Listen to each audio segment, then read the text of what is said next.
নমস্কাৰ সকলোকে স্বাগতম জনাইছো আসাম কেৰিয়াৰ পইণ্ট ইউটিউব চেনেলৰ অন্য এটা নতুন ভিডিঅ'লৈ আজিৰ এই ভিডিঅ'টোত আমি আপোনালোকৰ আগন্তুক অনুষ্ঠিত হ'ব লগা এছএছচিজিডি কনষ্টেবল পৰীক্ষাৰ বাবে সহায়ক হোৱাকৈ আৰু এটা জিকে ক্লাছ লৈছো তো এই ক্লাছটোত আলোচনা কৰা কোৱেশ্যনখিনি আপোনালোকে ভালদৰে চাব আৰু এই কোৱেশ্যনসমূহৰ ৰিলেটেড কিছুমান টপিক বা কিছুমান পইণ্ট আপোনালোকক কৈ দিম সেইখিনিও ভালদৰে আপোনালোকে নোট কৰি থ'ব বা মনত ৰাখি থ'ব কাৰণ ইয়াৰ পৰা বহুত কোৱেশ্যন আপোনালোকৰ কমন পৰিব আৰু এনেধৰণে আমি ডেইলি ভিডিঅ'বিলাক ক্লাছবিলাক দি আছো সেইবিলাকো আপোনালোকে গোটেইখিনি চাই যাব ঠিক আছে তো এতিয়া আমি কোৱেশ্যনখিনি ষ্টাৰ্ট কৰোঁ ফাৰ্ষ্ট কোৱেশ্যনটো কি কৈছে চাওক who was the Guru of Swami Vivekananda স্বামী বিবেকানন্দৰ গুৰু কোন আছিল তো অপশ্যনসমূহ দিয়া আছে আপোনালোকে পঢ়ি ল'ব তো ইয়াৰে যিটো কাৰেক্ট এনসাৰ হ'ব সেইটো হৈছে অপশ্যন এ ৰামকৃষ্ণ পৰমহংস ঠিক আছে স্বামী বিবেকানন্দৰ গুৰু আছিল ৰামকৃষ্ণ পৰমহংস তাৰ উপৰিও ৰামকৃষ্ণ পৰমহংস আছিল গুৰু স্বামী বিবেকানন্দৰ হয়নে আমি স্বামী বিবেকানন্দৰ বিষয়ে যদি আৰু অলপ ভালদৰে ষ্টাডি কৰোঁ তেতিয়া আমি জানিম যে যিটো ৰামকৃষ্ণ মিছন আছিল সেইটো স্বামী বিবেকানন্দ প্ৰতিষ্ঠা কৰিছিলে এই কথাটো মনত ৰাখি থ'ব পৰীক্ষাত আহে যে ৰামকৃষ্ণ মিছন কোনে প্ৰতিষ্ঠা কৰিছিল তো তেতিয়া তাৰ আনসাৰটো হ'ব স্বামী বিবেকানন্দ ৰামকৃষ্ণ পৰমহংস কিন্তু আপোনালোকে নিদিব দেই ঠিক আছে পৰীক্ষাত মই কোৱেশ্যনটো কেনেকৈ আহিব কৈ দিছোঁ চাওক যে যিটো ৰামকৃষ্ণ মিছন আছে সেইটো কোনে প্ৰতিষ্ঠা কৰিছিল তো তেতিয়া তাৰ আনসাৰটো হ'ব স্বামী বিবেকানন্দই আৰু কেতিয়া প্ৰতিষ্ঠা কৰিছিল সেইটো মই আপোনালোকক লিখি দিছোঁ চাওক 1897 ত প্ৰতিষ্ঠা কৰিছিল ঠিক আছে 1897 ৰ 1 মে তাৰিখে চনটো হৈছে 1897 1897 আৰু তাৰিখটো আছিল 1 মে তাৰিখে ঠিক আছে ক'ত প্ৰতিষ্ঠা কৰিছিল যদি আহে তো কলকাতাৰ বেলুৰ মঠত প্ৰতিষ্ঠা কৰিছিল ঠিক আছে ক্লিয়াৰ হৈছে কোনে প্ৰতিষ্ঠা কৰিছিল স্বামী বিবেকানন্দই কেতিয়া 1897 ত 1 মে তাৰিখে আৰু কলকাতাৰ বেলুৰ মঠত ওকে ক্লিয়াৰ নেক্সট কোৱেশ্যনটো চাওক এতিয়া আৰ্য সমাজ ৱাজ ফাউণ্ডেড বাই আৰ্য সমাজ কোনে প্ৰতিষ্ঠা কৰিছিল সুধিছে ৰাজা ৰামমোহন ৰয় স্বামী ৰামকৃষ্ণ স্বামী বিবেকানন্দ নে স্বামী দয়ানন্দ তো ইয়াৰ যিটো শুদ্ধ উত্তৰ সেইটো হৈছে অপশ্যন ডি স্বামী দয়ানন্দ বা স্বামী দয়ানন্দ সৰস্বতী তেখেতে আৰ্য সমাজ প্ৰতিষ্ঠা কৰিছিল কেতিয়া প্ৰতিষ্ঠা কৰিছিল আৰু ক'ত প্ৰতিষ্ঠা কৰিছিল এইবিলাক মই আপোনালোকক লিখি দিম সাইডত সেইবিলাক আপোনালোকে মনত ৰাখি থ'ব তো 1875 ত প্ৰতিষ্ঠা কৰিছিল ঠিক আছে 1875 চনত কেতিয়া 7 এপ্ৰিল তাৰিখে ঠিক আছে 7 এপ্ৰিল তাৰিখে ক'ত প্ৰতিষ্ঠা কৰিছিল যদি হয় তো এইটো হ'ব মুম্বাইত ঠিক আছে মুম্বাইত প্ৰতিষ্ঠা কৰিছিল স্বামী দয়ানন্দ সৰস্বতীয়ে 1875 চনৰ 7 এপ্ৰিল তাৰিখে মুম্বাইত আৰ্য সমাজ প্ৰতিষ্ঠা কৰিছিল ঠিক আছে নেক্সট কোৱেশ্যনটো চাওঁ Who was the religious reformer who gave the slogan Swaraj or India for Indians? Swaraj বা ভাৰত ভাৰতীয়ৰ বাবে শ্লোগান দিয়া ধৰ্ম সংস্কাৰকজন কোন আছিল ঠিক আছে তো তেখেত কোন আছিল তো ইয়াৰ ৰাইট এনসাৰটো হৈছে অপশ্যন এ স্বামী দয়ানন্দ সৰস্বতী ঠিক আছে ভাৰত ভাৰতীয়ৰ বাবে বা যেটো স্বৰাজ আছে সেই যেটো শ্লোগান হেটো স্বামী দয়ানন্দ সৰস্বতীয়ে দিছিল next question Who was the chief leader of the Sepoy mutiny in Delhi? দিল্লীত যেটো সিপাহী বিদ্ৰোহ হৈছিল তাৰ মুখ্য নেতা কোন আছিল বা দিল্লীত এনেকৈ আহিব পাৰে কোৱেশ্যনটো যে 1857 চনৰ যেটো সিপাহী বিদ্ৰোহ হৈছিল 1857 ৰ যেটো সিপাহী বিদ্ৰোহ হৈছিল তাৰ মুখ্য নেতা কোন আছিল সুধিছে তো দিল্লীত যদি সুধে তো ইয়াৰ শুদ্ধ উত্তৰটো হ'ব অপশ্যন বি জেনেৰেল বখত খান ঠিক আছে জেনেৰেল বখত খানে দিল্লীত 1857 চনৰ বিদ্ৰোহৰ নেতৃত্ব দিছিল ঠিক আছে Next question. The Indian Association of Calcutta was founded by কলিকতাৰ Indian Association কোনে প্ৰতিষ্ঠা কৰিছিল ঠিক আছে কলিকতাৰ Indian Association কোনে প্ৰতিষ্ঠা কৰিছিল তো ইয়াৰে যেটো ৰাইট আনসাৰ এটা হ'ব অপশ্যন বি সুৰেন্দ্ৰনাথ বেনাৰ্জী ঠিক আছে সুৰেন্দ্ৰনাথ বেনাৰ্জীৰ লগতে আৰু এজন ব্যক্তি আছিল তো তেখেত আছিল আনন্দ মোহন বোস ঠিক আছে সুৰেন্দ্ৰনাথ বেনাৰ্জী আৰু লগতে আনন্দ মোহন বোস এই দুইগৰাকী ব্যক্তিয়ে এই যেটো কলিকতাৰ ইন্ডিয়ান এছ'চিয়েশ্যন আছে এটো প্ৰতিষ্ঠা কৰিছিল আৰু এই যেটো ইন্ডিয়ান এছ'চিয়েশ্যন আছিল ঠিক আছে ইন্ডিয়ান এছ'চিয়েশ্যনৰ আনটা নাম আছিল ইন্ডিয়ান নেশ্যনেল এছ'চিয়েশ্যন ঠিক আছে অকল ইন্ডিয়ান এছ'চিয়েশ্যন নাহি ইন্ডিয়ান নেশ্যনেল এছ'চিয়েশ্যন বুলিও আহিব পাৰে আৰু এটো কেতিয়া প্ৰতিষ্ঠা হৈছিল হেতু ইম্পৰ্টেন্ট হয় তো এটো প্ৰতিষ্ঠা হৈছিল 1876 ত ঠিক আছে 1876 ত কলকাতাত ঠিক আছে লিখা আছে কলিকতাৰ তো কলকাতাত প্ৰতিষ্ঠা হৈছিল ক্লিয়াৰ হৈছে এবিলাক ইম্পৰ্টেন্ট কোৱেশ্যন হয় ঠিক আছে পলিটিৰ ইম্পৰ্টেন্ট কোৱেশ্যন হয় সো এবিলাক ভালকে চাই যাব next question who started central Hindu college at Benares কোনে বাৰাণসীত কেন্দ্ৰীয় হিন্দু কলেজ প্ৰতিষ্ঠা কৰিছিল তো ইয়াৰে যেটো ৰাইট আনসাৰ হৈছে অপশ্যন বি মিসেস এনি বেসান্তে ঠিক আছে আৰু কেতিয়া প্ৰতিষ্ঠা কৰিছিল যদি আহে সেইটো হৈ যাব 1898 ত 1898 চনত নেক্সট কোৱেশ্চনটো চাওক হু was the last Mughal emperor শেষ মোগল সম্ৰাট কোন আছিল ঠিক আছে শেষ মোগল সম্ৰাটৰ কথা যদি সুধে তো তেখেত হৈ যাব অপচন ডি বাহাদুৰ শাহ দ্বিতীয় বা দ্বিতীয় বাহাদুৰ শাহ বুলি আহিব পাৰে বা এনেকৈ আহিব পাৰে নামটো বাহাদুৰ শাহ জাফৰ বুলি আহিব পাৰে ঠিক আছে দ্বিতীয় বাহাদুৰ শাহ বা বাহাদুৰ শাহ জাফৰ ঠিক আছে নামটো একেটাই হয় মনত ৰাখি থব বাকি আমি যদি চাও মোগল সম্ৰাটসকলৰ ভিতৰত যদি চাও মোগল সাম্ৰাজ্য কোনে প্ৰতিষ্ঠা কৰিছিল আহিব পাৰে হয়নে তো মোগল সাম্ৰাজ্য প্ৰতিষ্ঠা কৰিছিল বাবৰে মনত ৰাখি থব বাবৰে 1526 ত ঠিক আছে বাবৰে 1526 ত মোগল সাম্ৰাজ্য প্ৰতিষ্ঠা কৰিছিল এষ্টাবলিশ কৰিছিল যদি সুধে যে মোগলসকলৰ শ্ৰেষ্ঠ ৰজা কোন আছিল ঠিক আছে গ্ৰেটেষ্ট কিং কোন আছিল তো তেখেত আছিল আকবৰ ঠিক আছে আকবৰ আছিল মোগলসকলৰ শ্ৰেষ্ঠ ৰজা তো এই বিলাক ইম্পৰ্টেন্ট পইণ্ট হয় আপোনালোকে মনত ৰাখি যাব ঠিক আছে নেক্সট কোৱেশ্চনটো চাও হুজ ওয়াইফ ওয়াজ জিনত মহল কাৰ পত্নী আছিল ঠিক আছে জিনত মহল কাৰ পত্নী আছিল নানা সাহেবৰ পত্নী তান্তিয়া টুপিৰ পত্নী নে দ্বিতীয় বাহাদুৰ শাহৰ পত্নী নে ৱাজিদ আলী শাহৰ পত্নী আছিল তাম যদি চাও ইয়াৰ যেটো শুদ্ধতৰ হেতু আছে অপচন সি ওয়াইফ অফ বাহাদুৰ শাহ দ্বিতীয় বাহাদুৰ শাহৰ পত্নী আছিল ক্লিয়াৰ আছে নেক্সট কোৱেশ্চনটো চাওক The first Indian to be elected to the British Parliament was British সংসদলৈ নিৰ্বাচিত হোৱা প্ৰথম গৰাকী ভাৰতীয় ব্যক্তি কোন আছিল ঠিক আছে ব্ৰিটিছ সংসদলৈ নিৰ্বাচিত হোৱা প্ৰথম গৰাকী ভাৰতীয় ব্যক্তিৰ কথা সুধিছে তো তেখেত আছিল অপচন এ দাদাভাই নৰোজী ঠিক আছে দাদাভাই নৰোজী আছিল ব্ৰিটিছ সংসদলৈ নিৰ্বাচিত হোৱা প্ৰথমজন ব্যক্তি আৰু এই দাদাভাই নৰোজী ব্যক্তিজনক বা তেখেতক the grand old man of India বুলি জনা যায় এইটো কথা মনত ৰাখিব ঠিক আছে দা গ্ৰেণ্ড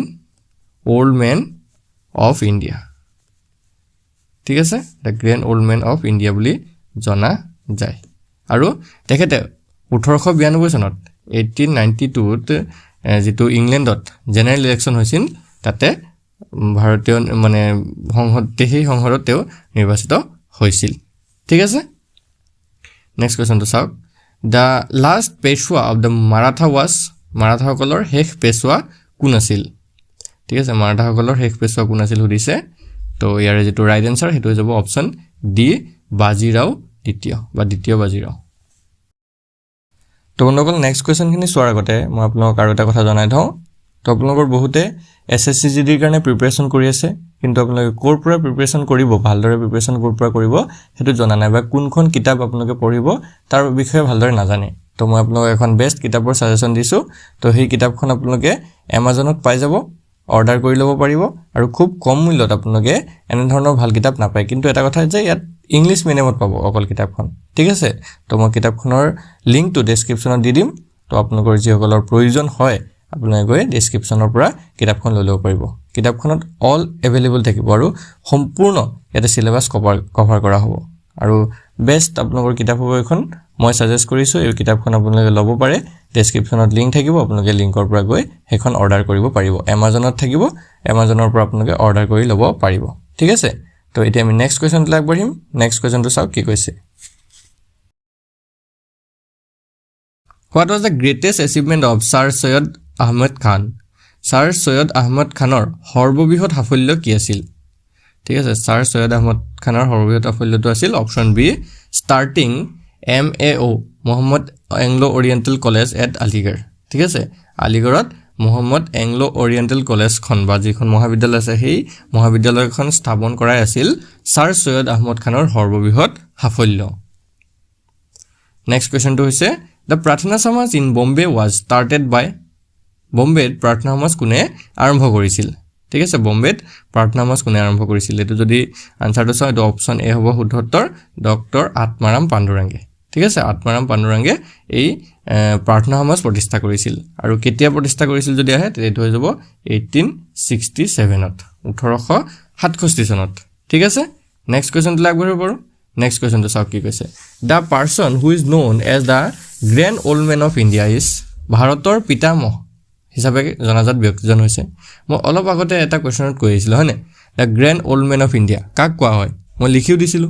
সো যিসকলৰ এই কোৱেশ্চন ভালদৰে ভিডিওটো চাই গৈছে তেওঁলোকেতো সকলোৱে পাৰিব এটো হয় নহয় কোনটো হ'ব অপচন বিটো হ'ব দাদাভাই নৰজিক কোৱা হয় ঠিক আছে clear next question who was Tantia টুপি কোন আছিল তো তান্তিয়া টুপি কোন আছিল ইয়াৰ আনসাৰটো হৈ যাবগে option A faithful lieutenant of নানা সাহিব অৰ্থাৎ নানা সাহিবৰ এজন বিশ্বাসী সেনাপতি আছিল ঠিক আছে তান্তিয়া টুপি কোন আছিল নানা সাহিবৰ এজন বিশ্বাসী সেনাপতি next question the social reformer who is known as father of Indian renaissance was ভাৰতীয় নৱজাগৰণৰ পিতৃ হিচাপে জ্ঞাত সমাজ সংস্কাৰকজন কোন হয় ঠিক আছে ভাৰতীয় নৱজাগৰণৰ পিতৃ বুলি কাক জনা যায় তো তেখেত হৈছে অপচন সি ৰাজা ৰামমোহন ৰয় আৰু ৰাজা ৰামমোহন ৰয় কিহৰ কাৰণে ফেমাছ বা কিহৰ কাৰণে তেওঁক জনা যায় তো সেইটো হৈছে ব্ৰহ্ম সমাজ মনত ৰাখিব ৰাজা ৰামমোহন ৰায়ে ব্ৰহ্ম সমাজ প্ৰতিষ্ঠা কৰিছিল ঠিক আছে তো কেতিয়া প্ৰতিষ্ঠা কৰিছিল যদি আহে তো এইটো যাব 1828 ত প্ৰতিষ্ঠা কৰিছিল 1828 ত আৰু তাৰিখটো আছিল 20 আগষ্ট ঠিক আছে 1828 চনৰ 20 আগষ্ট তাৰিখে ৰাজা ৰামমোহন ৰায়ে ব্ৰাহ্ম সমাজ প্ৰতিষ্ঠা কৰিছিল ক্লিয়াৰ সকলো next question on what date is world environment day celebrated every year প্ৰতি বছৰে বিশ্ব পৰিৱেশ দিৱস কোন তাৰিখে পালন কৰা হয় তো ইয়াৰ যেটো শুদ্ধ উত্তৰ হেতু আমি সকলোৱে জানো অপচন এ টো কাৰেক্ট আনসাৰ হ'ব 5 জুন মানে প্ৰতি বছৰে 5 জুন তাৰিখে বিশ্ব পৰিৱেশ দিৱস পালন কৰা হয় এটি ইয়াৰ ৰিলেটেড এটা কোৱেশ্চন খুবই ফেমাস ঠিক আছে খুবই কমন এটা কোৱেশ্চন হয় যে যেটো 2025 চনৰ 2025 ত যেটো বিশ্ব পৰিৱেশ দিৱস 5 জুন তাৰিখে পালন কৰা হ'ল তাতে যেটো থিম আছিল মানে যেটো বিষয়বস্তু আছিল এটো কি আছিল থিমটো কি আছিল তো এটো মনত ৰাখিব তো এটো আছিল বিট প্লাষ্টিক পলিউশন ঠিক আছে বিট প্লাষ্টিক পলিউশন এটো আছিল 2025 চনৰ যেটো বিশ্ব পৰিৱেশ দিৱস আছিল তাৰ থিম বা বিষয়বস্তু এটো ইম্পৰ্টেন্ট হয় কিন্তু এসএসসি বা সেন্ট্ৰেল লেভেলৰ এক্সামত এইবিলাকে বেছিকৈ আহে মই কাৰেন্ট এফেয়াৰ্ছৰ সেশনটোত গোটেইবিলাক বস্তু ক্লিয়াৰ কৰাম তো ইয়াত কোৱেশ্চনটো যেটো আইছে সেইকাৰণে মই আপোনাক কৈ দিলো নেক্সট কোৱেশ্চনটো চাওক when and where was the first cotton textile industry of India established কেতিয়া আৰু ক'ত ভাৰতৰ প্ৰথম কপাহী বস্ত্ৰ উদ্যোগ স্থাপিত হৈছিল তো এটো হৈছে অপচন ডি মুম্বাইত হৈছিল ঠিক আছে next question what is the total geographical area of India ভাৰতৰ মুঠ ভৌগোলিক মাটিকালি কিমান ভাৰতৰ মুঠ ভৌগোলিক মাটিকালি যদি চাও এটো হ'ব অপচন এ 3287263 স্কয়াৰ কিলোমিটাৰ ঠিক আছে আমি যদি হিসাবত চাও 32,87,263 বৰ্গ kilometre next question who is responsible for the administration of the union territories of India ভাৰতৰ যে কেন্দ্ৰীয় শাসিত অঞ্চলবিলাক আছে তাৰ প্ৰশাসনিক দায়িত্ব কাৰ ওচৰত থাকে ৰাষ্ট্ৰপতিৰ হাতত থাকে প্ৰধানমন্ত্ৰীৰ হাতত নে মন্ত্ৰী পৰিষদৰ হাতত নে সংসদৰ হাতত থাকে তো ইয়াৰ যেটো ৰাইট আনসাৰ হেতু হৈছে অপচন এ প্ৰেসিডেন্ট অৰ্থাৎ ৰাষ্ট্ৰপতিৰ হাতত থাকে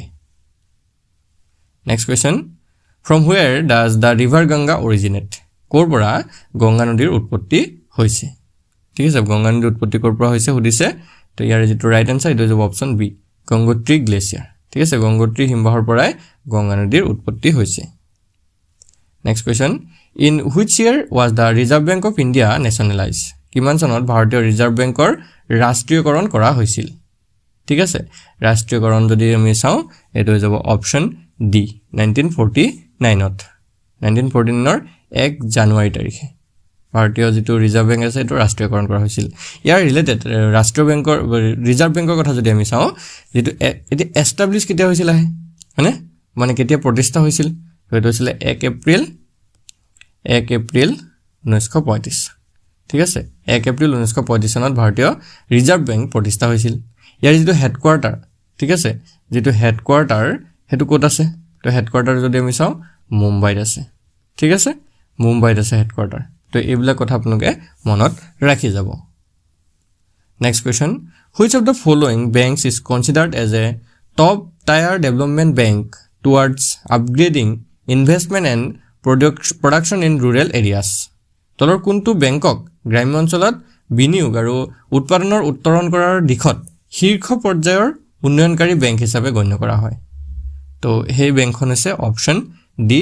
নাবাৰ্ড ঠিক আছে যেটো নাবাৰ্ডৰ ফুল ফৰ্ম হৈছে এটো হৈছে national bank for agriculture and rural development ঠিক আছে তো সেই বেংকখনে হৈছে এইটো এনসাৰটো ঠিক আছে বুজি পাইছে তো আজি আমি এইকেইটা কুৱেশ্যনে চালোঁ কুৱেশ্যনকেইটা যদি ভাল লাগি থাকে ভিডিঅ'টো এটা লাইক কৰি দিব আৰু আমাৰ চেনেলটো ছাবস্ক্ৰাইব কৰি ল'ব আৰু এনে ধৰণৰ ভিডিঅ'বোৰ পাই থাকিবলৈ আমাৰ সৈতে জড়িত হৈ যাব ধন্যবাদ